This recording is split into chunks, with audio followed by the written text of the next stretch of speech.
Este año 2018, el destacado artista y académico Francisco Brugnoli cumple 30 años al mando del Museo de Arte Contemporáneo. 20 años al mando, sí, pues desde 1998. Son 20, es cierto. Y hemos querido conversar con él respecto al balance de su gestión, porque está también, ya lo ha anunciado, en los últimos meses de su cargo de director, y también para conversar sobre la relación entre el Museo de Arte Contemporáneo y la sociedad chilena, y sobre la relación entre el arte y la sociedad chilena. Profesor Brugnoli, muy buenos días, gracias por estar acá esta mañana. Muy buenos días y gracias por la atención que se me presta. Sí, pues, bueno, nos imaginamos que para hablar de balances podríamos hablar mucho rato, ¿no? Pero si pudiéramos decir sintetizadamente cuál es el tránsito que ha habido entre el día en que usted asumió el cargo y ahora, cuáles podrían ser las ideas principales. ¿Y cuál es el tránsito en que estamos? Porque Así espero es, que no sea definitivo, ¿no? El estado actual, por ninguna razón, ¿no? Bueno, aquí hay que remitirse a una historia. El año 85 hubo un grave terremoto en la ciudad de Santiago y el edificio que antiguamente ocupaba la Escuela de Bellas Artes, que había sido transferido al Museo de Arte Contemporáneo, quedó en un estado absolutamente ruinoso y sin reparación ninguna, ¿no? Hasta el año 2004, ¿no? Bueno, entonces, y además se cerró. Mi antecesora, Rosario Letelier, abrió las puertas en un acto bastante heroico, habiendo obtenido del Parlamento un fondo que le permitió asegurar algunas de las fisuras más graves, ¿no? Pero el estado del museo seguía siendo ruinoso y su ocupación era parcial como edificio, ¿no? Bueno, mi tarea entonces tenía que encaminarse en varias direcciones respecto a esta misma historia, ¿no? Primero, digamos, una recuperación patrimonial del edificio. Esto fue una campaña de largo tiempo que finalmente escuchó el presidente Lagos, y se pudo hacer una reestructuración de ese y una recuperación patrimonial, por tanto, para la ciudad de Santiago, de un edificio que conmemora el centenario de la República, ¿no? Y después, ¿no es cierto?, hacer la gran tarea que significa transformar al museo, volverlo a recuperar como un espacio cultural necesario a la ciudad, a la ciudadanía y al país, ¿no? Esto era muy difícil, sin ningún presupuesto prácticamente, con personal muy insuficiente en cuanto a cantidad, no calidad, no puedo decir eso, ¿no? Todo lo contrario, ¿no? Y había entonces que remontar esto, ¿no? Bueno, esto se consiguió, digamos, por un esfuerzo muy grande de programación, un programa muy nutrido, muy inquieto, ¿no? Y fuimos recuperando público y finalmente fuimos asentando una programación tal como correspondía, con exposiciones de 3 meses. Y lo que fue más interesante, empezamos a tener un prestigio internacional muy rápidamente. Y yo creo que este prestigio internacional, la primera gran señal fue la muestra de Yoko Ono, hecha el año 99, o sea, al año siguiente, ¿no? de mi instalación, ¿no? Y que fue una muestra enorme y que para ella fue una de las muestras más significativas de su historia, tal como lo declaró cuando estuvo aquí en Chile, ¿no? Sí. Y con una inauguración que hubo que hacerse en el parque, porque adentro la gente no cabía, ¿no?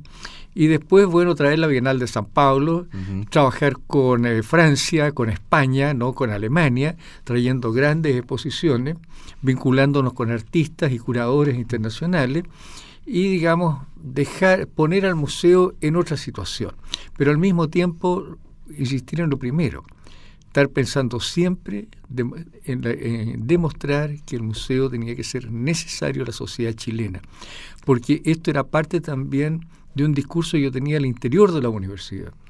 La universidad solamente se va a poder validar históricamente si se hace necesaria, o sea, si tiene una política, ¿no?, hacia la sociedad chilena completamente distinta a la que le impuso la dictadura. Sí. Bueno, hay aquí una cadena que es bastante... que es muy importante, ¿no? Que es la cadena en la cual se comprende que espacios como el Museo de Arte Contemporáneo son necesarios para la construcción de país, ¿no? Son una dimensión importante en la vida de los ciudadanos. Es la universidad la necesaria, entonces el museo Claro. es parte de esa tarea, la tiene que cumplir el museo, ¿no? Con mayor razón. Y bueno, cuando a uno le ha tocado estar en otros países se da cuenta cómo los espacios museísticos, por ejemplo, son espacios que cuentan con un respaldo estatal significativo, donde el financiamiento no es una de las ocupaciones del director, la lucha contra la precariedad tampoco. Y le quería preguntar por esa dimensión, ¿cuánto se ha comprendido de esto? Porque hemos sabido, profesor, lo hemos entrevistado varias veces respecto a las peleas que se han dado también para que el Museo de Arte Contemporáneo tenga el financiamiento que merece. No para el museo en última instancia, sino para la ciudadanía chilena. Es que ni siquiera alcanza para el museo.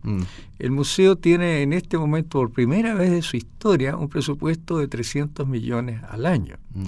Yo quiero decir que hay galerías de arte que tienen presupuesto de 350 millones, que hay el Museo de la Memoria tiene un presupuesto de 1.700 millones y que tampoco es un presupuesto suficiente. El Museo de Bellas Artes me parece que en este momento está en 3.500 millones y tampoco es suficiente, ¿no? Tenemos que pensar realmente en un museo, ¿no?, que sea capaz de generar invitaciones y no estar, digamos, procurando, digamos, estas invitaciones como a honores, que el invitado paga todo, ¿no? Que gracias a nuestro prestigio eso se ha logrado, pero es que eso también crea limitaciones, ¿no? Uno no puede poner el dedo en la persona, ¿no? Pero hay otra cosa más también, ¿no? El museo es un lugar de diálogo entre la comunidad universitaria y la sociedad civil, ¿no? O sea, nuestros académicos allí tienen artistas, ¿no? Y últimamente trabajamos también con científicos, trabajamos con arquitectos, etcétera, ¿no? Tienen la oportunidad de dialogar, ¿no es cierto?, con otros académicos o con otros miembros de la sociedad civil, ¿no? O sea, poner en confrontación su quehacer con otros quehaceres. Creo que de eso la universidad tiene que ganar mucho y el país mucho más todavía, ¿no? En esa tarea estamos, ¿no? Hoy día, además, ¿no es cierto?, hoy día demostramos la otra particularidad de la tarea.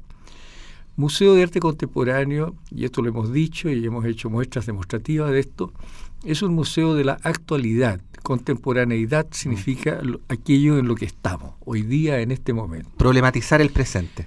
Problematizar y trabajar con el presente. Y en este sentido, trabajar con la generación más joven es fundamental. Es fundamental. Es un riesgo, pero es lo que está sucediendo, ¿no? Y la universidad es un lugar de riesgo. La indagación del conocimiento es un lugar de riesgo, o sea, es nuestra coherencia. El museo desde su fundación ha explorado eso, ¿no? Ha sido un museo de colección, pero al mismo tiempo un museo de confrontación por medio de exposiciones temporales. El primer museo de exposiciones temporales en Chile es nuestro museo, ¿no? Bueno, ya eso es la fundación, ¿no?, el año 47, ¿no? Y especialmente bajo la dirección de Nemesio Antunes después, ¿no? Bueno, eso fíjate, o sea, en ese trabajo estamos. Ahora, ¿cómo se cumple este trabajo? Pero esto requiere personal especializado. Eso requiere no solamente una muy buena oficina de producción, que tiene que tener diseño, tiene que tener prensa, ¿no?, tiene que tener museografía, ¿no?, sino que también una oficina o una unidad, ¿no?, de educación. Hoy día totalmente carencial, con 2 personas, ¿no? Pero que tiene una capacidad convocatoria de pasantía que suple en parte esa dificultad. Digo en parte porque esta es una tarea de especialistas. La educación es una tarea muy delicada. La mantención de nuestro acervo. O sea, nuestro acervo es una gran colección de arte de 3.000 piezas aproximadamente y una gran base de documentación.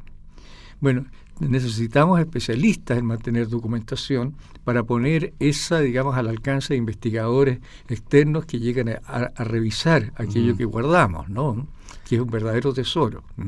Bueno, estamos explorando desde hace años el territorio del arte con los nuevos medios, ¿no?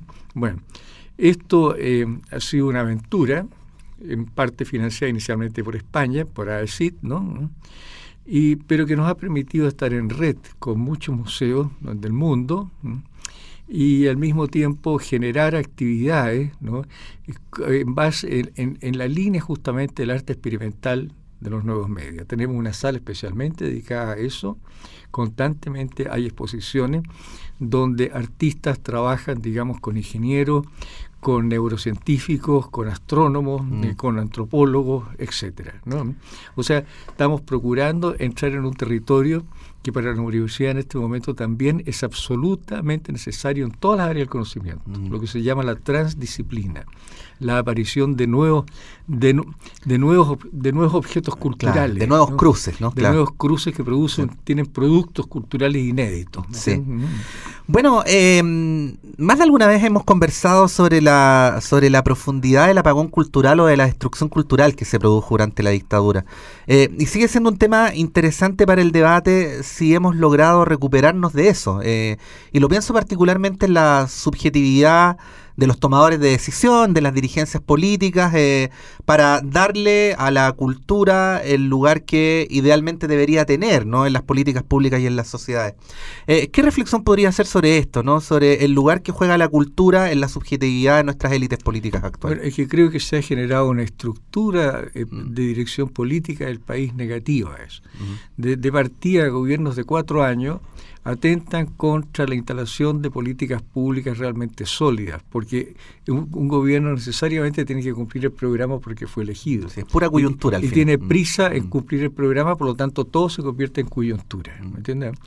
Y además toda esta cultura del neoliberalismo, del libre mercado, apunta a eso también, ¿no?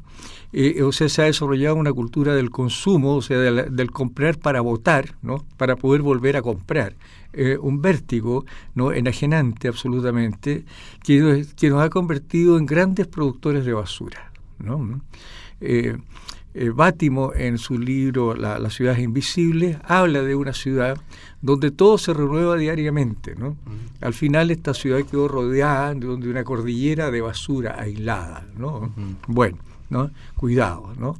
Ese aislamiento no es físico, ¿no? Es un aislamiento de las personas, dada su enajenación, que les permite ver, ¿no? Más atrás, más adelante, todo, sino lo inmediato, ¿no? ¿Y en lo que respecta a nuestras dirigencias, profesor? ¿En el sentido de la universidad? No, en el sentido de la importancia que se le asigna a la cultura, ¿no? Bueno, yo creo que todo eso es grave, a mi juicio, todo como se miran las cosas, ¿no? Yo tengo una postura muy polémica respecto a la creación de un Ministerio de la Cultura, ¿no? Y estoy bastante preocupado con la creación del Ministerio de la Ciencia por la misma razón, ¿no? ¿Cuáles son las razones? La razón es que un ministerio es una agencia política, es una agencia de gobierno, de un gobierno de 4 años, que tiene que cumplir un programa. Entonces las políticas públicas a largo plazo no pueden existir, ¿no? Y la cultura debe, a mi juicio, estar administrada por un consejo autónomo independiente, con presupuesto autónomo, como los presupuestos universitarios, ¿no? Y desde luego ese consejo debe estar integrado por personalidades que gozan de sanción pública en el espacio cultural, ¿no? O sea, creo, mi modelo, cuando he hablado de esto siempre, y ya desde hace años, ¿no?, es el British Council, naturalmente, ¿no?